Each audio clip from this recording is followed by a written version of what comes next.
Hola mis amados, solicitud de Víctor Feria que me pide que diga algo sobre la Reforma Protestante o que comparta algo. Hoy 31 de octubre se cumplen 505 años de ese evento en el que un monje agustiniano, alemán, profesor de la epístola a los romanos en el seminario de la recién fundada Universidad de Wittenberg por Federico el Sabio, clava en la puerta de la iglesia 95 tesis. Hay que aclarar algo. La puerta de la iglesia era el bulletin board que se usaba en los 80 y en los 90. Ya tampoco existen los bulletin boards, ya todo se hace online. Pero ese era el lugar donde uno publicaba documentos para debates académicos. Y el propósito de esas 95 tesis era básicamente protestar, valga la redundancia, de la Reforma Protestante contra prácticas que tenía la iglesia cristiana que no se ajustaban a las enseñanzas bíblicas. Lo más álgido de esas 95 tesis eran las famosas indulgencias de Tetzel, donde llegaron a correr frases como sonando las monedas en el cántaro y saltando las almas del purgatorio. Con estas indulgencias la gente iba, pagaba por un ritual, por una misa, para que el alma de algún ser querido en el purgatorio la saliera de ahí o se le redujera la condena al purgatorio. Nada de eso está en la Biblia, ni el purgatorio, ni que se pueda orar o hacer un culto para que le bajen la condena a uno que ya murió. Nada de eso se enseña en la Biblia. Pero recuérdense que en el 1517 ya estaban soplando a todo vapor los vientos del renacentismo, que si uno usa la historia, la marca del 1452 como el final de la Edad Media y el inicio del cambio, entonces ya el renacentismo con su frase, lema, ad fontes, a las fuentes, volvamos a los griegos, volvamos a donde se inició nuestra civilización occidental, cultural, artísticamente. Bueno, volvamos a la Biblia, a la Tanakh judía, al Antiguo Testamento y a los 27 libros del Nuevo Testamento, y en las fuentes del cristianismo levantemos y establezcamos lo que es el cristianismo bíblico.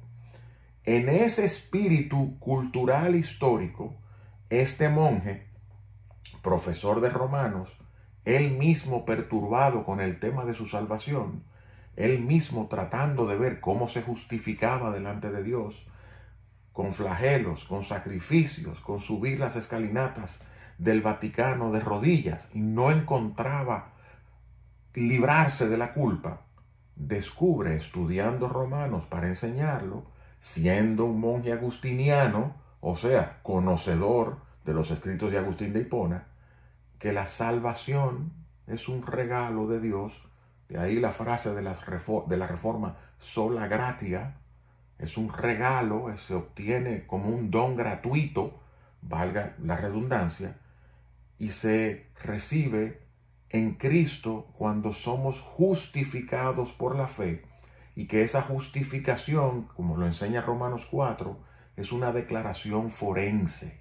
¿Y qué significa eso? Que la justificación del hombre delante de Dios es que Dios lo declara justificado. Dios lo declara justo, aunque él no lo sea, porque Cristo tomó su lugar, obedeciendo la ley que el hombre no puede obedecer, y en la cruz pagando la demanda y la penalidad de la ley que el hombre no puede pagar. Pero por la fe en ese acto de la providencia, en ese acto divino de entregar a uno en lugar del pecador, a Cristo, el que lo cree y lo recibe es justificado gratuitamente, sin obras. Y eso libera la psiquis y el alma de Lutero. Como profesor universitario va al bulletin board y dice, bueno, vamos a poner estas estos puntos de debate académico. Sucede que habían tres cosas que en la providencia de Dios ya existían. Una, conflictos con los alemanes que se resentían al poder papal, al poder político papal, el Sacro Imperio Romano, porque Roma decía, no, nosotros no tenemos autoridad militar, pero ejercían su influencia religiosa para, usando la autoridad militar de los estados, controlar. Y ya los alemanes estaban resentidos con ese tema. Carlos V está desgastado combatiendo a los otomanos, impidiendo la entrada de los musulmanes a Europa Occidental, y su desgaste político se vuelve una especie de rendija que permite esta rebelión política, porque ahora los alemanes aprovechan esas tesis para plantear su deseo de liberarse del poder papal.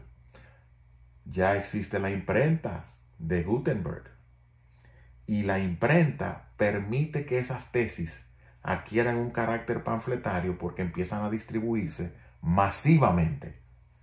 Y en Inglaterra hay un sinvergüenza llamado Enrique VIII que quiere divorciarse de su esposa. Yo siempre confundo si él se quiso divorciar de Caterina para casarse con Ana Boleña o si fue al revés. Así es que ahí yo siempre me enredo.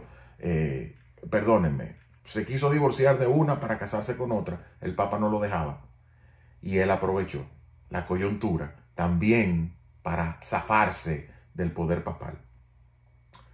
Se generan una serie de conflictos políticos, militares, la guerra de los 30 años, la paz de Augsburgo, termina finalmente Carlos V abdicando, y termina los alemanes diciendo, bueno, cada cantón que sea de la religión de su príncipe. Y así la religión oficial dejaba de ser la religión católica, la religión oficial era la religión del príncipe de ese cantón, y el que no quisiera ser protestante como el príncipe, que se fuera para otro sitio. Entonces, este movimiento que nunca empezó con un monje queriendo formar una iglesia aparte, sino con un profesor universitario queriendo hacer un debate académico, terminó con Lutero siendo expulsado de la iglesia, porque él dijo, yo no puedo recantar, yo no puedo negarme a declarar lo que en mi conciencia está atada por la palabra de Dios. Yo no puedo aceptar prácticas religiosas que no estén sancionadas por la Biblia. Y ahí les di en 7 minutos, 8 minutos, algo que expertos tomarían años en explicar. Algo es algo. Abrazos, mis amados del chat.